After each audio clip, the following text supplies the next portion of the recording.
म्हणजे भारतात भोंदू आहेत तरी किती, नाही का?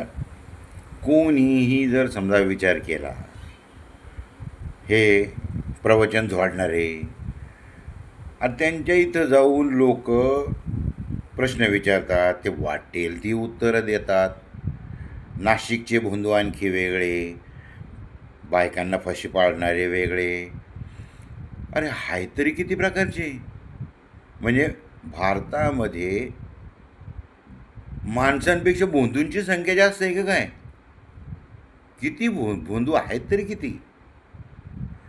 हे म्हणजे भोंदूंचा देश झालाय का काय? हा? असं वाटायला लागले. इतके भोंदू, अरे बापरे. आणि लोकसंख्या इतकी वाढली आहे का प्रत्येक भोंदूचे वेगवेगळे शिष्य असतात.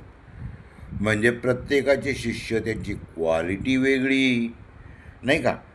कोणाकडे गरीब जाणार, कोणाकडे श्रीमंत जाणार, कोणाकडे अति श्रीमंत जाणार. पण शेवटी भोंदूच ना.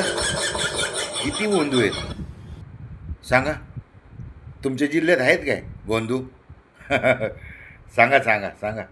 सांगा जरा कॉमेंट करून सांगा, तुमच्या जिल्ह्यात आहेत का भोंदू?